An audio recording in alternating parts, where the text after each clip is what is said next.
My name is Chris, and OCD makes me ask scary, what if questions every day.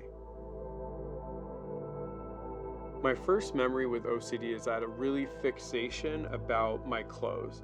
And specifically, if I ended up getting a stain on my clothes, if I ended up getting a rip on my clothes or something like that. But when I was a little kid, I remember one time climbing under a fence to grab a soccer ball, and I ended up ripping part of my polo uniform shirt. And I went to the office and feigned illness because I wanted to go home so badly and change shirts because it just didn't feel right. So I remember looking back now, that was like my first big experience of OCD actually kind of like changing the way that I reacted and actually had me leave school that day because I was so distraught. OCD really started to impact my life in high school, and I remember something just kind of shifted in my brain, but the time that it really started to become stressful, the first kind of memories of that is I'd seen a special on toxic mold, and it was about a news story about houses in the area that had toxic mold and they're ripping out walls. And because I started taking longer showers, there was some mold that had built up in our bathroom. And I remember starting to like have physiological symptoms. I was thinking I was sick, and like my hair was falling out and I was going to get cancer. And I remember my mom getting it checked out, and the person was like, the person that came to check it out just said, no, like this is like normal mold, just kind of air out the bathroom a little bit more. I can clean it off for you. But I was convinced. And in fact, when a friend of mine moved out, I ended up moving in with them because I wanted to get out of the house so bad. But from that moment, I started becoming absolute fixated on my health. So when I moved out of the house and moved into a new apartment, things started to get worse. I actually started to think that there was something in the water because it was hard water and a little cloudy. So I thought that there was like metals in it and it was going to cause cancer. So I had to buy Brita filters actually for all of the showers. I had to buy filters for all of the sinks and the shower heads and everything, and would not take a shower or use water unless it ran through a filter. And then I started to think there was something wrong in the air, so I was holding my breath, and I thought there was like particles in the air landing on things and getting onto my skin. So I just started to get a lot of health symptoms and thinking that I was coming up with like different diseases, types of cancer, etc. And that was really when it got bad because I could barely function. So in order to get properly diagnosed and to get evidence-based treatment, it took a very long time for me. So after moving out of my house, I started living with a roommate, and we moved into an additional house because the apartment we were living in, I was thoroughly convinced that it was making me sick. And we moved into the new house together. Everything started to slowly fall apart. I had to drop out of school. I had to quit my job. I started to pull back from my friends, my family. And the big thing that started to happen is I was literally just housebound. There was a grocery store that was 24 hours down the street from my house that I used to walk to. And other than going there on Sundays to kind of restock, a full 3 years of my life, I was isolated and alone at the house. I would say my days looked like 16 hours full of compulsions. I think the hardest part about having obsessive compulsive disorder, besides obviously just the exhaustive rituals, the torment that was in my brain, was the loneliness and the isolation. And I went from this person that was like super outgoing in school, played sports, had friends, to literally like no interaction with friends. I wasn't showing up to holidays anymore for family. I wasn't leaving the house. There was days where I literally just stayed in bed. And so after about 3 years of that, I pretty much hit my low point. Things had gotten so bad that finally the only solution really for me that felt like any kind of escape was suicide. I think for me, I just became a shell of who I was. I no longer had any attachment with my friends, my family, my wants. I mean, I was pretty much just somebody that woke up and went through the motions each day. So I pulled my car into the garage and started the car and just laid down to die. And so extremely fortunate that my roommate came home.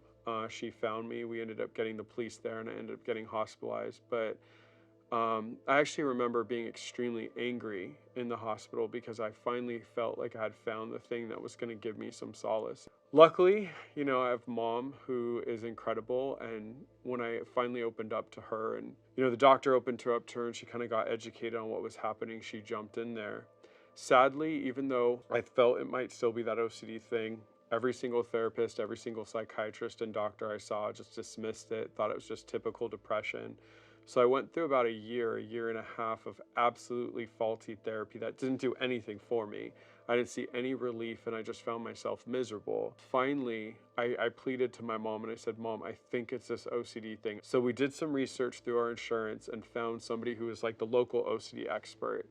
And he took me on, and after seeing me for a couple sessions, he told me that I was absolutely the worst case he's ever seen, that he could work with me, but to expect about 4 years of treatment before I even saw like a slight shift, and told my parents to expect me to live at home and to never work and to never get married, and they'd have to take care of me. So I would say that that was probably like the second darkest point, because I really thought I had finally found some help, and instead it just felt like another dead end. Once again, having an amazing mom, went back and did some research, found the International OCD Foundation, and actually found a specialist up in LA. So once a week, we were driving 4 hours round trip up to a specialist, and they ended up seeing me and saying, look, he's a really severe case.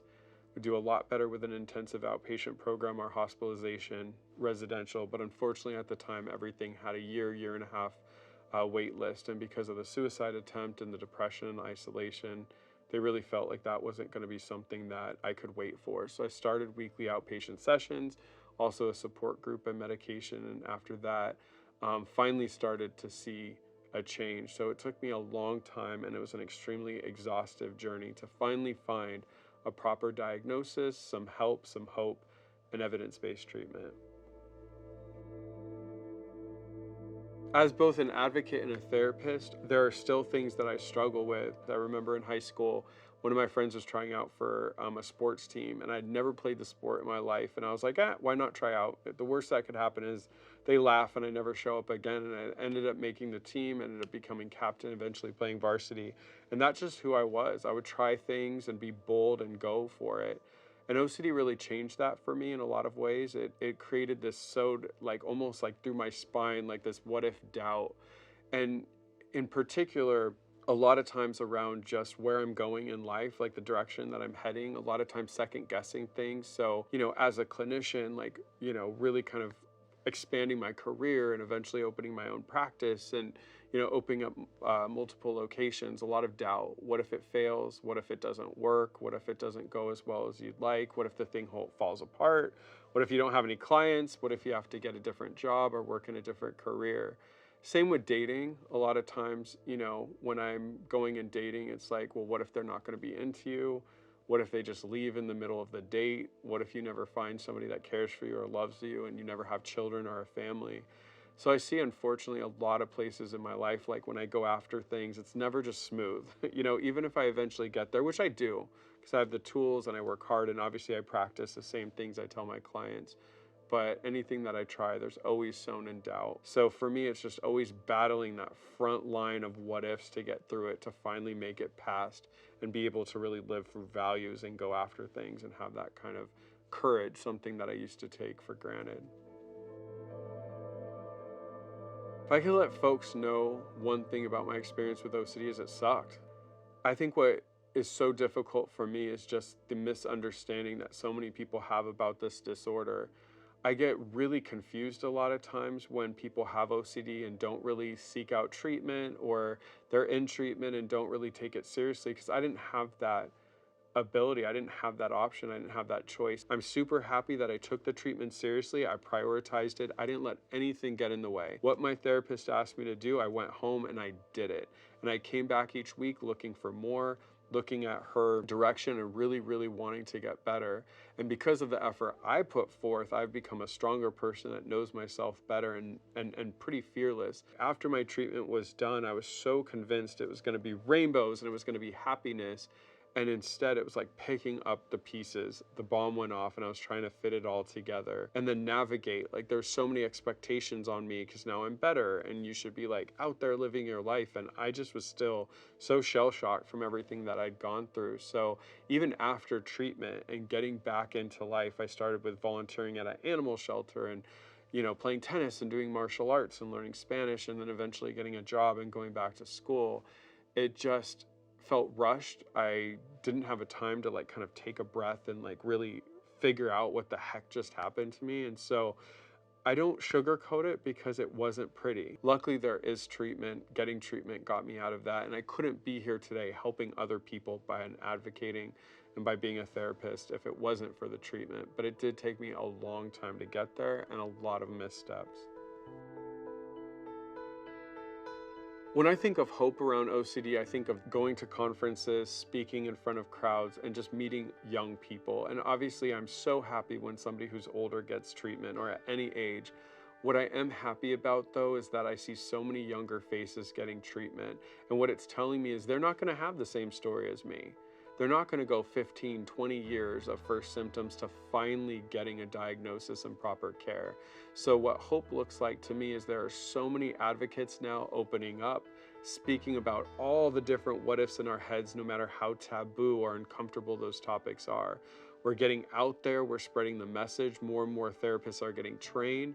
So what gives me hope is knowing that people are not going to suffer for as long. It is a crime that our community spends 14 to 17 years on average from first symptoms to finally getting evidence-based care. There's a lot of speed bumps and reasons to that. So when I see younger kids getting into treatment at 8, at 10, at 12, at 15, what it tells me is that they're going to have a normal trajectory of life where they get to make the choices in the direction it went instead of the disorder. So I'm always super, super pumped when I'm around advocates and hearing about different ways that they're ensuring the true, like, real OCD message is getting out there. So that's what gives me hope. I see such a forward positive movement, and I just know that generation after generation after generation, it's just going to get better. That's what gives me hope. One thing that a lot of people don't realize is there isn't a lot of research out there for OCD. When I was writing my thesis for grad school, I found it really, really hard to find research, cutting edge new research, whether it's on treatment modalities or medications. So I am always, always thrilled and hopeful when I hear that there's new research out there and new clinical trials. What we have now is not good enough. We need to keep pushing. We need to keep figuring out what's next in the world of OCD. Because of OCD, my brain throws scary what if questions to me every day. But what if you're not alone? And what if research brings hope?